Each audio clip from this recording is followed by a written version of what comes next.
Hello, welcome to the Hypno Travelers on the Magical Psyche Highway podcast. That's right. Your host and tour guide is Scott Prevet, a healer, hypnotist, and a magician. And your bus driver, Jason Gobelli, also a hypnotist, an entrepreneur, and a spiritual guide. Trip with us on the Inner Revelation bus. That's right. One quick disclaimer, neither Jason, Scott, or any of our guests here today are licensed professional psychologists or psychiatrists. So please don't make any changes to any medication or treatments that you are currently on, based on the conversation that you hear here today. Just hop on the bus and enjoy the ride. Give us a like, love, or comment, and remember to share your experience with others because there is always room for more in this bus. That's right. Hey, I'm Jason Gobelli. Welcome back to the Hypno Travelers on the Magical Psyche Highway. It's going to be a great day today because we got a great guest. We got Tim Shurr, and we're excited to have him. Ain't that right, Scott? Hey, all right. Welcome. Okay, Tim, we're glad to have you here. Welcome to the show. Now, Thank you. I appreciate it. Yes, we appreciate it. First question, tell us a little bit about yourself and who you are. Well, I was a guy that started out 35 years ago with one question: how do I get rid of my anxiety? And I wasn't trying to save the world. I was trying to figure out how to stop sabotaging my own.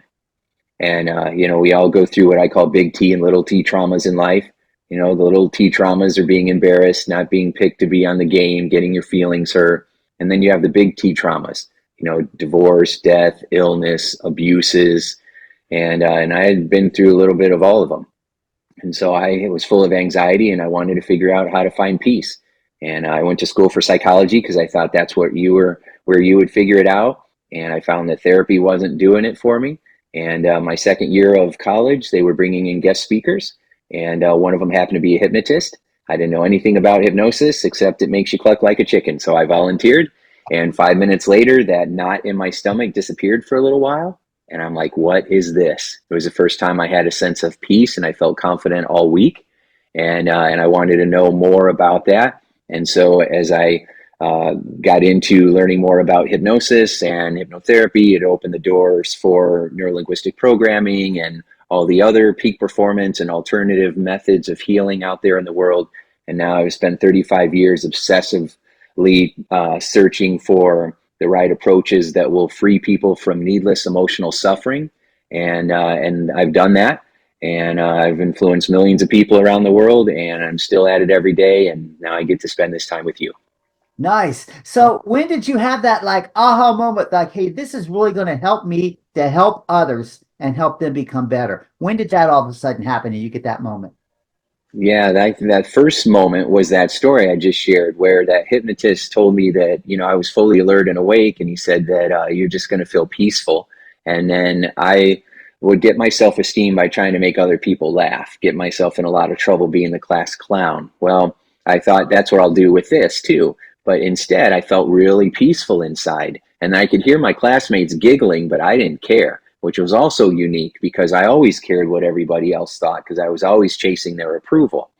And it was one of the reasons why I had so much anxiety. And so when I felt that sense of peace and then I felt calm all week, it was like, wow, this is possible because I never felt this way before. And so then I wanted to learn more. The school I went to, Indiana University, was very behavioral minded. They didn't really believe in things like hypnosis or the subconscious mind. It was all B.F. Skinner and rewards and consequences. And so that was the first moment. And then there's just been a series of moments and ahas and breakthroughs. And, the first time I remember hypnotizing somebody else. And it was actually my father, to help him stop smoking. And afterwards, I was as surprised as he was, because I wasn't sure this was ever going to work. I mean, there were so many times in my career. I remember my very first stage hypnosis show that I did when I was in my late 20s. It scared me to death to be on there. And I give this first suggestion for somebody. And in my mind, I'm thinking they're not going to do it. I'm going to be an idiot standing up here on stage. And then they did it, right? I don't know if it was hot, cold, and itchy or some kind of, basic stage hypnosis routine. And the person started, I'm like, you're going to feel really cold. And all of a sudden they start doing that. I'm like, holy crap, I can't believe this is happening. The power of suggestion. I've had so many moments like that. People who smoke for 40 years, and in a 30-minute session, they never smoke again, like they never did, like they had never smoked. And I'm like, how's that even possible? Helping someone get rid of a phobia in 5 minutes. How's that possible? I was taught going to school to be a psychotherapist, I think more psycho than therapist, that it would take months or years, right, to do something like that. And I learned technology that could make it happen in 5 minutes. So there's been so many times where I'm like, that can't be possible. And so because I had so much skepticism, I always had that prove it attitude. And so I always would learn something and I'd prove it. And I go do this with, 100 clients and test out a technique, whatever it may be, trying to figure out what actually works and what is a bunch of, smoke and mirrors or people just selling something, versus what, this actually works. And so I've had many, many of those aha moments over the years until I ended up with a combination of tools that work almost every single time for almost every single problem. And I call that my one belief away method. Nice, nice. And then also we see, man, you're all over the place. You're on all the major networks and you've worked with all these celebrities and stuff. Man, what was that like and how did that happen?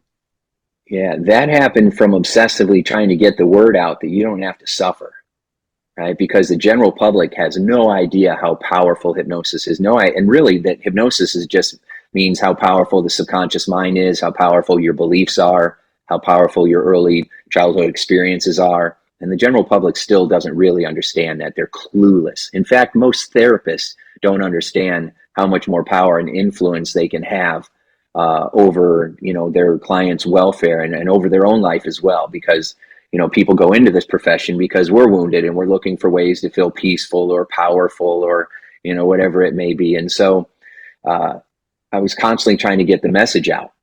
So whether it was on TV or it was books or it was partnering with other people that, had big platforms, the goal was always to get to them to make a new friend, make friends everywhere you go, to grow myself, because we all are beautiful works of art in progress and never quite ever finished. We've always got something else to work on. And then through that, get the message out to more people, not just one more person, but as many people as we can. And so that's why, I've been able to accomplish all of these things. I remember talking to Joe Vitale one time, who's a very successful guy. And I said, Joe, what made you successful? And he said, everything. He said, I did everything because you don't know what's going to work. So you do everything. And that's, that's a tale for most of us. We're doing everything we can think of to be able to get the word out to help other people and then to make our dreams come true as well. Nice. So how does it feel inside for you to be like the healer's healer? That's a good question. So I'm proud of myself for what I've accomplished because it is pretty impressive. I'm so busy charging forward trying to climb that next mountain that the mountains behind me that I've already climbed were pretty impressive. I'm like, because I'm, like a lot of achievers, I'm focused on, but that next one is the one that I need to get to. And so I'm proud of what I've accomplished because, I've worked my butt off for so long, 35 years, 100-hour weeks or more, every day, 7 days a week. And so the things that I've accomplished, the people that I've met, the goals I've accomplished are awesome, but it's because, I really worked for it. I stretched myself. I put myself in crazy situations. I've constantly hiring the coaches I can't afford. I'm going to the programs, the seminars that I don't have time to attend. I'm constantly stepping out of my comfort zone, which is why my comfort zone is so big now, is you don't have to always step out of it. You just keep expanding it, right? So you're more comfortable in uncomfortable situations. And that's what self-confidence really is. Confidence and self-acceptance and belief in yourself that you can handle whatever shows up. That's why I always say it doesn't matter what shows up. What matters is how you show up. And so I'm proud of what I've been able to accomplish, and I'm frustrated because there's other things I haven't accomplished yet, and I'm hell bent on making that happen too. So on your pursuit, to accomplish Yes, all that you wanted to accomplish and all this work and all this effort? Did it take a toll on your private life and the time that you had in your private life as well? absolutely. Yeah. It was kind of shocking when I started meeting so many famous people and they were all divorced. And I was like, wow, I get it now. I get it because, you have to have a certain level of ego. You have to have a certain level of obsession or drive. And you can't be 100% in two areas at the same time. And a lot of it isn't really about trying to be rich and famous. It's what's driving that underneath. It's what I call achiever syndrome. And what's driving it underneath is that deep fear and anxiety that we're not good enough no matter what we accomplish. So we have to have more. And we are willing to, or we're so afraid that we're going to lose it. A big fear isn't that we're not going to have it. It's going to be that we're going to lose what we do have. I'm running out of time. I'm running out of money. I'm running out of people who care about me. I'm running out of ideas. I'm running out of energy. At this point in my life, I should be so much more accomplished than I am. And all these fears, that anxiety, that nervous energy drives us, and we'll sacrifice, and we don't even want to, but we'll sacrifice our spouse. We'll sacrifice time with our kids. We'll sacrifice friends. We'll sacrifice fun. We'll sacrifice our health so that we can go try to get that next dollar, because it's survival in our brain. It makes us feel secure. It makes us feel safe. It's wrapped around our identity. It's not just about paying the bills. It goes deeper than that. And that can get out of control many, many times. And even though, when you're successful and you're getting a lot of pats on the back from perfect strangers, the people that know you personally, can feel like you're a real SOB sometimes because you do it for everybody else, but you don't do it for us. And so it's a really it's a difficult challenge. And I'm always trying to work on it and balance it out. Yeah. So how do you keep that balance today? How do you achieve that balance inside today? What do you make that happen? I have Post-it notes around me. I have messages around me that remind me to be connected with my family, to be loving, to be supportive. And I love my family. But it's so easy to get caught up in putting out fires when you're running a business, especially if you're just a 1 or 2 person show. There is always some other problem. And the more successful you get, doesn't give you more free time. It requires more time. And so then it becomes this real catch-22, because sometimes people say that I have this fear of success, which I don't really think it's a fear of success, but I do think that it is a fear that you're going to lose more time. You're going to sacrifice yourself more. You have more money, but you have no time to spend it because there's always something else that's going on. Or you make more money, but now you have more bills. And so you just feel broke at a higher level. So then you just have to work harder, and you're on this treadmill. I know you guys relate, right? Because this is the game and this is what we go through. And so, yeah. So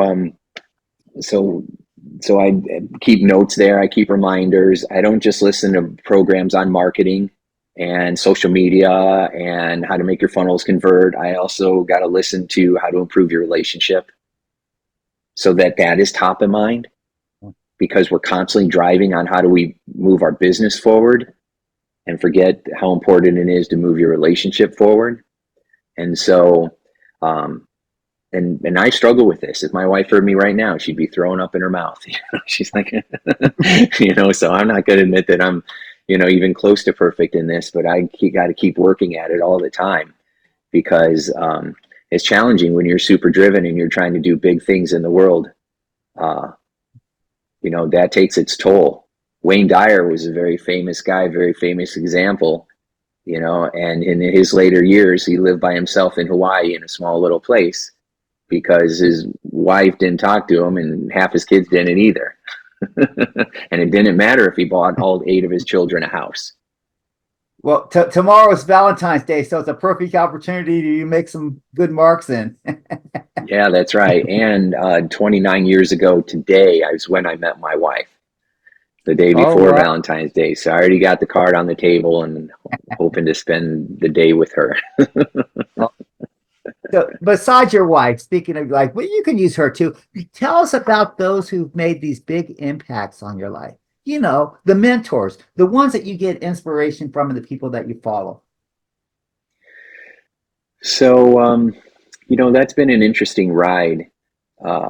a lot of the mentors in my life were people that I paid to be my coach. I didn't have a lot of strong male influences in my life, and I seemed like I would chase them. And you know, the more you chase something, the more it runs away. You can't chase it, you have to draw and attract it to you. But I didn't know how to do that for most of my life, so I would chase it. And I had many guys that I tried to make my mentor, and they would just not, you know, and they wouldn't show up, or they were so messed up in their own right that, you know, ended up being a damaging relationship. So I had someone that I was in a coaching relationship for 8 or 9 years, and I don't even mention his name anymore, because even though I learned some stuff, he was so dysfunctional. It was so bad in so many ways, and that I don't even talk about that person anymore, which is really sad, because, you know, I could have given a lot of great credit for the things that were good, but there was so much that wasn't, that it became very toxic. And then there's been other people through the years that I got to meet that I never thought that I would meet, you know, like Dennis Waitley, Dr. Dennis Waitley, who wrote Psychology of Winning. You know, I got to hang out with him a lot over the last couple of years. I met him during the pandemic, and just, you know, he was 90 years old, and he was pouring wisdom into me, you know, about what life is about, and staying humble, and, you know, avoiding arrogance. So he obviously struggled with that, and he was trying to help me to not do the same thing. And so, you know, Joe Vitale has been a great friend and a mentor. I used to hang out with him at the National Guild of Hypnotists before he got into The Secret and got super famous, and then reconnected with him 20 years later. You know, was just at his house shooting the Zero Limits movie that they're making about him and his one of his books. So John Ashraf has been a very cool guy for, you know, being a role model for being a giver and being supportive and helping out. So, you know, there's been quite a few people that that have been there. And, you know, a great mentor is somebody that will tell you what you don't want to hear. You know, they're willing to show you your blind spots. They're willing to call you out. They're willing to hold you accountable, you know, in a loving way. And so that's made the most impact on me, when somebody's able to actually, you know, see things in me that I couldn't see in myself, and then actually share it, but in a way that was empowering and not belittling. And I think that if you have people in your life like that, they are gold, and you need to do everything you can to keep them in your life, and then strive to be that way for others that will find you. Nice. Nice. So you're always so soft-spoken in everything that we see, except for the work that you accomplish is so powerful. So how does that work? I'll tell you a story.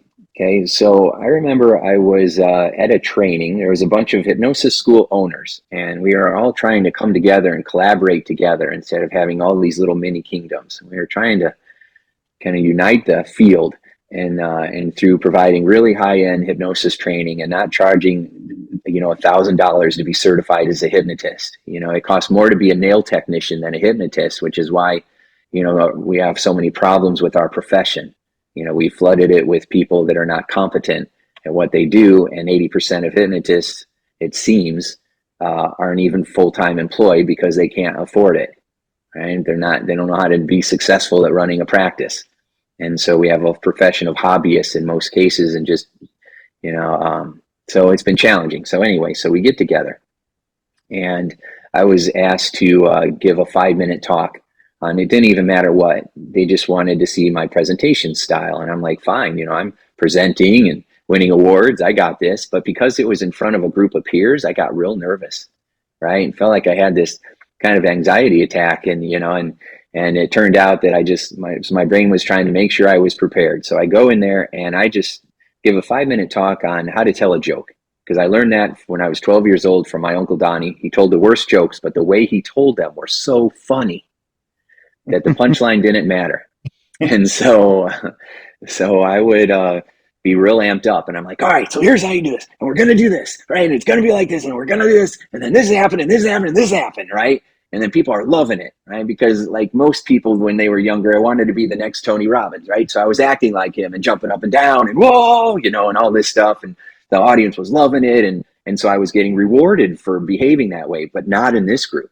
Okay. People were laughing and they enjoyed it. And then the trainer looked at me and he said, okay, that was great. He says, now I want you to stop putting on this show that you're putting on. And I want you to just be yourself. And my first thought was, nobody's going to like that. Right. And he said, I just want you to just be authentic and none of this rah stuff. Just share the same thing, but just share it from the heart. And I'm like, this is going to be a disaster. And so I did. So I told the same thing and I was just telling it, and sharing how you do it. And this is why it works. And this is, what connected with me. And I just kind of told it in this matter of fact, way with, I don't know how to say it, with love, right? Not putting on the show, but just coming from the heart and being authentic. And then the feedback that I got, he said, now, which did you like better? Okay. And what people said was, we like the second one better. And it scrambled my brain. It was like a giant pattern interrupt. I'm like, how is that possible? That's not possible. That I was just sharing it and being who I am and talking about what we deal with and that people really connect with that. And so I didn't quite trust it. Well, all of a sudden we're at the National Guild of Hypnotists again, and I'm presenting on something. The year before, I won the Orman McGill Award, right? So for the best of the best presenters, the crowd was going crazy. I was Tony Robbins in it like crazy, right? And everybody loved it. So this year, my mentors in the audience and everybody else too. And my job is to give the presentation, but don't put on the show. Just talk from the heart. Just share what's going on and talk about things that we can all relate to. And, share it without trying to get the pat on the back. Stop making it about me.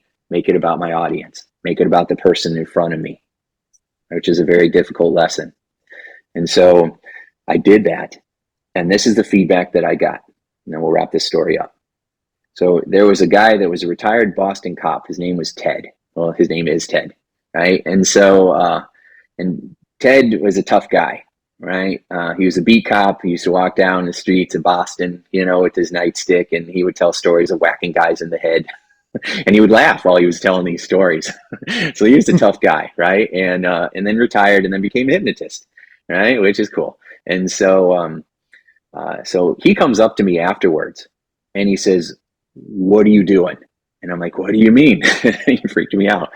He says, what are you doing different? What's different about you? I'm like, I don't know what you're talking about. And he said, listen, he said, last year I was in the audience, you and everybody was falling out of their chair and you were jumping around and everybody was like, oh, I love your energy. Right. And he said, I didn't trust you. He said, I didn't even like you. I wasn't buying it. He said, but this year, you were talking, and I felt like you were talking directly to me. And I was in the back of the room, and I started looking around, and I see everybody else is leaning forward, and it's like you're talking directly to them too. And I totally believed you, and I totally trusted you, and I want to know what's different.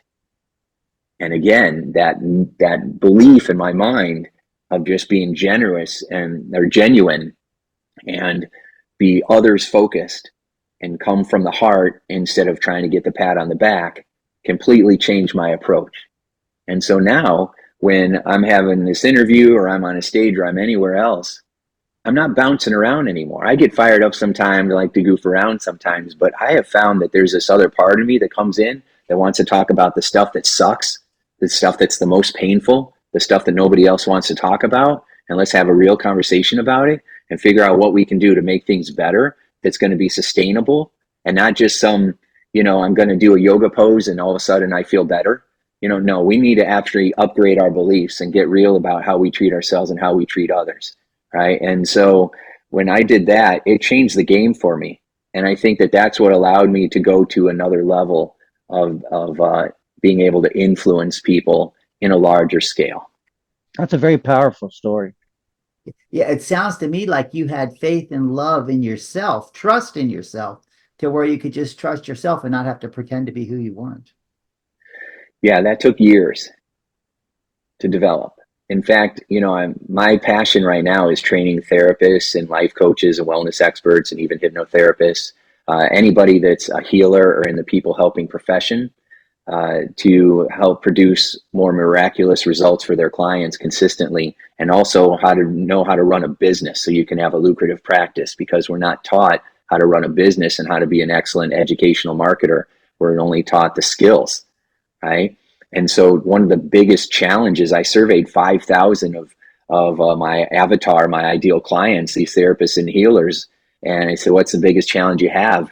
And the number one was self-doubt. It wasn't, how do I get more clients?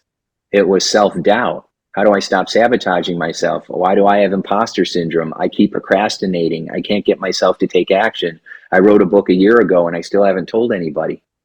I got this program, it's 80% done, and I just won't finish it, right? I'm so afraid to make videos because I don't like how I look, and what if somebody doesn't like it? There's so much self-doubt out there and insecurity. And so when we focus on self-love and self-acceptance, we have to figure out, how do we do that? And I have found the fastest way to do that is to find those earliest memories of when your belief formed, when you went through some traumatic event and your brain formed this belief that you're not good enough. And then you got to go find that belief and you've got to upgrade it. You got to give them the resources that they didn't have back then, and you've got to upgrade that belief. And then free them from the toxic emotions that are like poison in their veins that keep them paralyzed. So you got to upgrade the beliefs, and then you got to free them from the toxic emotions. And then as you do that, then you can finally start to believe in yourself and have that self-love. If you don't do that, then it's kind of like throwing dirt on top of weeds, or cutting the top off of a weed. If you don't pull it out at the root, they just keep growing back. And most people are going to therapy, and they're going to seminars, and they're walking on fire, and they're doing all these meditations and affirmations and vision boards, but they're just throwing dirt on the weeds. They're not actually ever getting deep enough to the root of what's going on. And so they just can be in this game for 20 years and feel like they're still dealing with the same issues they had 2 decades ago. Well, it sounds like you're doing some timeline work in your therapy practice. I mean, in your training classes. Yeah, timeline, regression, they're all different semantics, different words to describe the same types of experiences. So however you want to call it. But yeah, we're going back to the initial sensitizing event. And then it's not just what you do in that event. It's not just finding the event. It really is, what is the global belief that was formed in your brain at that moment that you're not aware of? And then what do we need to do to upgrade it? I find that that is the biggest challenge.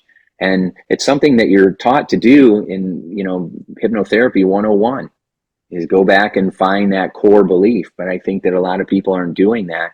And then it's not just that, it's also, releasing the negative, the hurt, the anger, the rage, the victimhood, the self-righteous indignation, right? And then building up a set of strategies that you can use to make yourself feel resilient and safe and in charge no matter what's coming your way. And I think that 3-step process is something that everybody should be doing for every therapeutic approach, for every problem that people come in for, as the foundation. That's the foundation. And then you can use all the other tools and skills and strategies to help build up people's toolbox. But upgrading those beliefs first is the most important step. And I just don't see a lot of people doing that. Oh, I think that's powerful. It's right down my alley right there. Faith and forgiveness, then the love. And it's right there. And I really appreciate that. So you do this in your seminars, and then you convert it to a business sense so that they can get more clients, correct? Yes. Yeah, you got to do both, right? So my programs that I do it's kind of like a Tony Robbins program combined with a Jay Abraham marketing program, right? So you get both, and then customize for healers, right? So that you are positioning yourself as an educational marketer, you know where to spend your time, you know how to build systems, right? So that you're not endlessly posting on social media and not getting anything, from it. And so learning how to take a prospect and turn them into a client. People are like, I need more leads, but we don't need more leads. We need more ideal clients who are paying us what we're worth. And a lot of people we've created a commodity in the hypnosis business where everybody thinks it's all the same, and the only way to get clients is to lower your price. And whenever you create a commodity business, you're in trouble. And so we cannot let our profession, which is, I mean, we're all like ninjas in this profession. It's incredible what hypnotherapists can do. I mean, it's incredible, the list of accomplishments and what's possible, the list of celebrities that have turned to hypnosis. Ron White was just talking about how he quit drinking, going to a hypnotist. And he had drank every day hard for like 30 something years, went to a hypnotist one time, and he hasn't drank since. That's incredible. Why isn't that happening all the time? Why aren't we going to hypnotherapists first? And it's because hypnotherapists don't know how to promote. Hypnotherapists don't know how to market. Hypnotherapists don't know how to properly run a business that would change our profession. Hypnotherapists don't even, I remember Richard Hart once interviewed a bunch of hypnotists at the NGH, and he said he was trying to put together this compilation of what he thought were some of the best hypnotists in the field. And somebody must have not been there that day, so he asked me to fill in. And he interviewed me, and he said, "Do you think that hypnosis is mainstream?" And I'm like, "Yes, it is." And then afterwards, and then I explained why. And then afterwards, he says, "I interviewed 30 people. You're the only one that said yes." Huh. I'm like, well, if we can't believe it and see it, how do we expect anybody else to? That's true. So, yeah, we don't have enough strong leaders in our profession. We have a couple of, we have personalities, and most of them are showboats. So, so what represents us is stage hypnosis still. So speaking of strong leaders, we have a lot of people that watch our podcast that are healers themselves, and they're going to want to get a hold of you and learn how to tell us, how can they reach you, get involved and get a hold of you so that they can, expand their business and let us know who we really are. Yeah, I tell you, I've been doing these master classes, these free master classes, just to start sharing these tools and strategies. I have one on the 5 business sabotages, which is like when you are established and what you're doing isn't working, and you've tried everything and you don't know why it's not working, why you're not converting, why your pages aren't converting, how come you're not getting clients from your advertising. I put together, these are the 5 areas where it seems like it breaks down. It took me years to figure that out. And so I put that into a free program. I can give you the links. And then there's another one called Practice Accelerator, and it's all about the mindset shift that we have to take on. We can't just see ourselves as practitioners and healers anymore. We have to view ourselves as educational marketers. Because if we don't upgrade how our profession is viewed, then, it's going to just continue to be down at the bottom, where it should be at the very top. And so we've got to teach people how to build up their self-confidence, how to market correctly, and how to be seen as an authority in the field of personal development. And so I've got this Practice Accelerator program that gives a lot of examples and a lot of strategies, because I'm a how-to person. I don't tell you what you should do. I'm like, here's how you do it. Here's how I did it. I ran a 6-figure practice for 20 years in a row. The first 8 years I was broke and struggling, giving blood to pay my utility bills, just anything I could to survive. And then I learned a system. And then I ran a 6-figure practice for 20 years straight, in spite of 9/11 and 2009 crash, pandemics, everything else that happens in our lives. And so now I've learned a lot, and I'm just giving most of it away. And then if people want to have the hand-holding part of it, then you can go through my One Belief Away certification program. You can be a One Belief Away hypnotist or One Belief Away coach. And so I'll teach you my method and what I've used to get very well known globally because of the results that I produce. I could be a really nice guy, but it's the results that I've produced that have gotten me known, right? Consistently with tens of thousands of clients. And the testimonials that they've given me, because a big secret is you get those testimonials and you turn them into stories, and then you let other people build your business for you.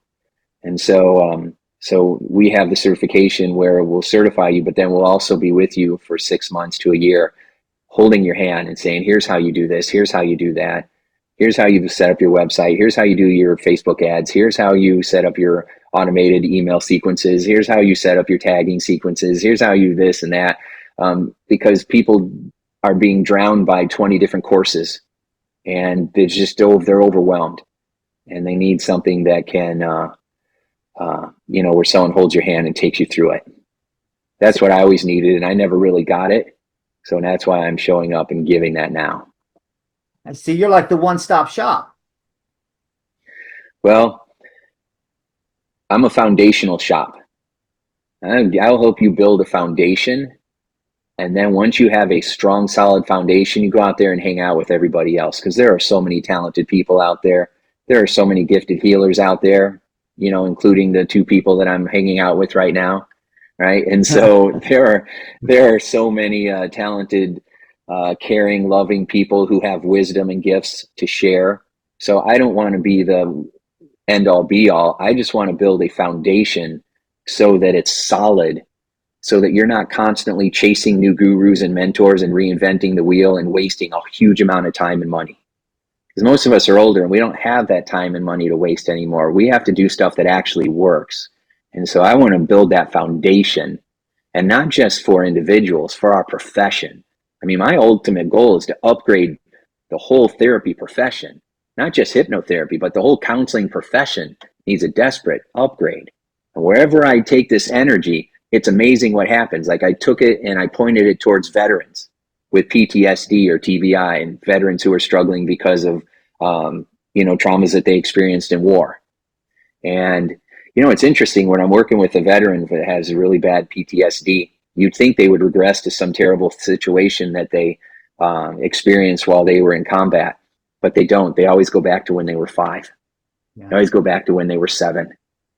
And when they do that healing work when they're 5 or 7, somehow it alleviates the symptoms that they're experiencing when they're in their 30s. All of a sudden they can walk into a building now. All of a sudden they, don't have to drink every day. All of a sudden they don't have to distance themselves from everybody. All of a sudden they're not having nightmares anymore. It's amazing. And so that's the ultimate goal. I hate hearing stories where I've been in therapy for 20 years and I never got any better. It's beautiful. You're doing beautiful work. Love your energy, love the stuff that you're doing, working with others, love your philosophies. But I think we just love you. Ain't that right, Scott? We just love Tim. And yeah, definitely, it's going all day about your veteran talk. Yes. So, hey, Tim, so one more time, what's the best way that you can reach you? Let's get a link out there and I'll post it on the screen for everybody. Let them know what's the best spot that they can go to get a hold of you. Thank you, Jason. So if you go to timshurr.com/gift, GIFT, like a present, then I created a course called The Power of Your Unconscious Mind. And it talks about this one belief away method, what the heck that is, which basically it just means you're one belief away from having a significant breakthrough in your life. Going from I'm not good enough to I'm more than enough. I'm not worthy to I'm more than worthy. Going from a scarcity to a prosperity mindset is a game changer, right? And so if you go to timshurr.com/gift, you can get a free copy of that Power of Your Unconscious Mind video course. And it'll teach you how to use the power of your mind to create your life by design. Nice. So awesome. Scott, you got any questions or anything you want to throw Tim's way? I think it's the most that you just have reminders just for your relationships, just the most basic things, but you're who you are and you do that. And I mean that in the most, just because you've got such experience and your career is so broad and you've been everywhere and you've done so much. It's just to know that you're just exactly like anybody else. I mean, It's just, you bring that realism. It's amazing. Yeah, it kind of makes my mind, I'm not sure how to say it. It's kind of surreal hearing you say that to me, because I don't think about myself that way. But when you're talking, I'm thinking about the conversations I had with Les Brown, or the conversation I had with Bob Proctor, right? Or Brian, which I can't even believe that I met those people, right? Or became friends with those people. Because that was like a whole other level that there's no way that would ever happen. And then And then it happened. I made it happen, right? Which is crazy. And so, and when I was talking to them in those private conversations, I'm like, man, these guys don't have it all figured out. Some of these guys are train wrecks in here. And I thought that they were like perfect souls that had it all figured out. And Man, Tim, it's just been such a great time having you here. Thank you for sharing such gems with us today.